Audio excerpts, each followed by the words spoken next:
तो फ्रेंड्स, हमारे YouTube channel में आप सभी का स्वागत है। हम आपके लिए लेकर आए हैं त्रिज्यखंड और वृत्तखंड के क्षेत्रफल के बारे में जानेंगे।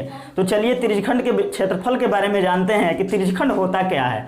तो देखिए स्टूडेंट, सब लोग एक वृत्त को ड्रॉ करते हैं, इस तरीका से एक वृत्त बनाते हैं और वृत्त बनाने के बाद में इसमें दो त्रिज्या को खींचते हैं। ये केंद्र है, इस केंद्र से दो त्रिज्या को इस तरीका से खींचते हैं, ठीक है। ये ओ ए और ये बी हुआ। इस चाप पर एक बिंदु P डालते हैं। इस नामकरण के लिए आप लोग कोई भी अक्षर को लिख सकते हैं, कोई इसमें दिक्कत नहीं है। तो हम सब लोग जानेंगे त्रिज्यखंड के बारे में कि त्रिज्यखंड होता क्या है। तो किसी वृत्त के अंतर्गत या किसी वृत्त में यदि दो त्रिज्या मिलकर और एक चाप मिलकर एक आकृति का निर्माण करते हैं। ये आपके सामने है कि ए ओ बी, ये ए ओ एक त्रिज्या हुआ, ओ बी एक त्रिज्या हुआ और ए पी बी एक चाप हुआ, ठीक है। इस तरीका से ये आकृति, केवल इतना ही आकृति मिलकर क्या बना दिया, एक त्रिज्यखंड का निर्माण कर दिया। किसका निर्माण किया? त्रिज्यखंड। इसी को त्रिज्यखंड कहते हैं। क्या बोलते हैं? इसी को त्रिज्यखंड बोलते हैं। यदि आपको परिभाषा लिखना हो तो कैसे लिखेंगे? किसी वृत्त में दो त्रिभुज किसी वृत्त में दो त्रिज्या और एक चाप के सम्मिलित रूप को क्या कहते हैं?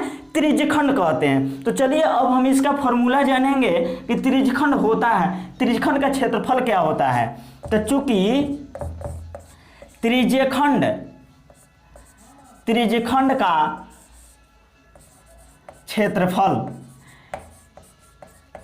का क्षेत्रफल होता है, क्षेत्रफल बराबर होता है, देखिए थीटा बट्टा 360 degree into pi r square.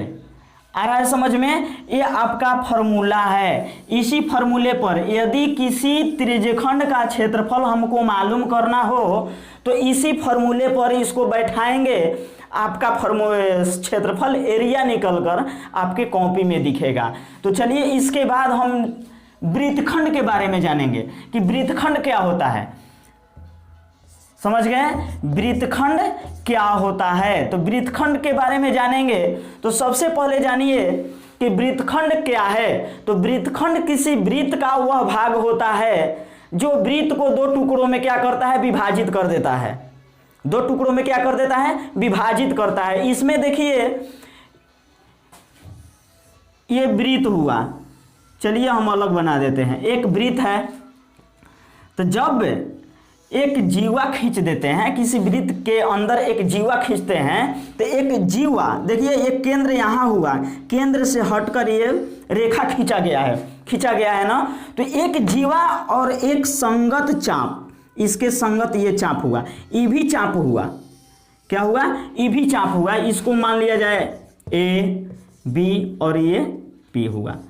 तो यहाँ ये जो हुआ ए पी बी हुआ, ये आपका वृत्तखंड हुआ। क्या हुआ?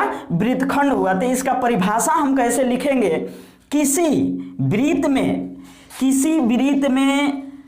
संगत जीवा से और संगत चाप के द्वारा बनी आकृति क्या कहलाएगी? वृत्तखंड कहलाएगी। आपके सामने दिखाई दे रहा है ये छोटा सा वृत्तखंड आपको दिखाई दे रहा है, जिसे हम लघु वृत्तखंड कहते हैं। क्या कहेंगे?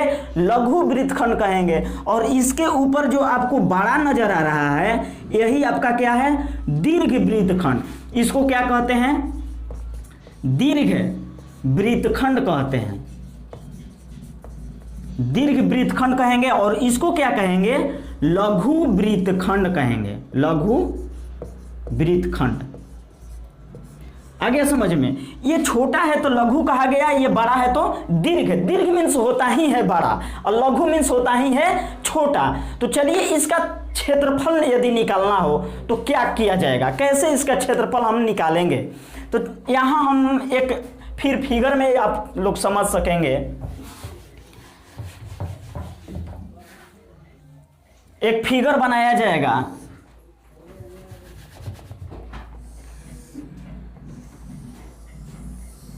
इस तरीका से एक फिगर ड्रॉ किया गया। अब इसमें देखिए कि वृत्तखंड का क्षेत्रफल निकालना हो तो सबसे पहले हम त्रिज्यखंड इसमें प्राप्त करते हैं। क्या प्राप्त करते हैं? त्रिज्यखंड प्राप्त करते हैं। तो त्रिज्यखंड के लिए हमको 2 त्रिज्या को जरूरी है। तो 2 त्रिज्या खींच दिए, खींचे ना, यहाँ 2 त्रिज्या जब खींच दिए और ए बी को मिला देते हैं, ये जीवा हो जाता है। क्या हो जाता है? ये जीवा हो गया। और ओ ए जो हुआ आपका त्रिज्या हुआ, ओ बी हुआ आपका त्रिज्या हुआ। ये 2 त्रिज्या है, ये क्या है? त्रिज्या है। ई भी क्या है? त्रिज्या, जिसे आर से सूचित करते हैं। और ये आपका क्या है? जीवा है। आ रहा है समझ में? ये जीवा है। और ए इस रेखा जो आपको वक्र रेखा दिखाई दे रहा है, इस पर एक बिंदु पी ले लेते हैं, जिसे हम क्या कहते हैं? चाप कहते हैं। ये चाप है। तो किसी वृत्त में यदि जीवा का क्षेत्रफल, ये वृत्तखंड का क्षेत्रफल प्राप्त करना हो तो देखिए क्या नजर आ रहा है। एक वृत्त बनाया गया, इस वृत्त के अंदर में एक सबसे पहले त्रिज्य खंड बनाया गया। त्रिज्य खंड बनाया गया, इस तरीका से बनाया गया। बहुत अच्छे से समझेंगे, बिल्कुल अच्छा से समझ में आएगा। ध्यान से देखेंगे, बहुत अच्छा से समझ में आएगा। ठीक है, ये आपका त्रिज्य खंड हुआ, किसी वृत्त का टुकड़ा से निकाला गया है। निकाला गया है ना। आप ललमी को देखे होंगे, वो बेचता है, जब किसी ठेले पर बेचता है तो क्या करता है? उसको चाकू से मारकर इस तरीका से निकलता है, को लाल एक त्रिज्यखंड के जैसा दिखाई देता है, नहीं देता है? वही त्रिज्यखंड है। तो ये वही निकाला गया है। यहाँ ये ललमी नहीं है, लेकिन ये त्रिज्यखंड है। ठीक ना। अब इसमें वृत्तखंड का तो देखिए, एक चाप जब डाल देते हैं इस तरीका से तो ये वृत्तखंड हो गया। और ये क्या बन गया? त्रिभुज बन गया। नहीं, ये बन गया क्या? त्रिभुज बन गया। तो हमको इसका क्षेत्रफल चाहिए। किसका क्षेत्रफल चाहिए?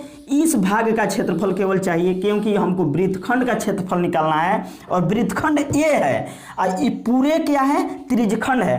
तो यहाँ आप सब लोग ध्यान देंगे कि एक वृत्तखंड का क्षेत्रफल तभी निकाल सकते हैं जब त्रिज्यखंड का क्षेत्रफल मालूम हो और एक त्रिभुज का क्षेत्रफल मालूम हो। किसका मालूम हो? एक त्रिभुज का। पूरे आकृति में से केवल इतना को हम काट देते हैं, ये काट देते हैं तो ससुरा कौन बचेगा? ये वृत्तखंड बचेगा, ये बचेगा ना। तो यही आपका क्षेत्रफल हुआ। आ रहा है समझ में? तो देखिए इसका क्षेत्रफल लिखेंगे कैसे? हम क्या किए? एक त्रिज्यखंड का क्षेत्रफल लिखेंगे, चूंकि संगत त्रिज्यखंड का क्षेत्रफल माइनस त्रिभुज का क्षेत्रफल। क्या लगाएंगे? संगत त्रिभुज का क्षेत्रफल। यही आपका फॉर्मूला हुआ वृत्तखंड के लिए। आ रहा है समझ में? यही वृत्तखंड के लिए आपका फॉर्मूला हुआ। इसी तरीका से निकालेंगे। यदि आप फिगर में, आकृति में यदि समझ जाते हैं तो पूर्ण तौर पर हम गारंटी के साथ ले रहे हैं कि आप उसका सॉल्यूशन कर देंगे, उसमें कोई दिक्कत नहीं है। यदि आप इस तरीका से, जिस तरीका से हमने बताया, इसको फॉलोअर कर लिया तो ये समझिए कि ये मेरा पूर्ण गारंटी है कि आप क्वेश्चन को भली भांति सोल्व कर सकते हैं। आ गया समझ में?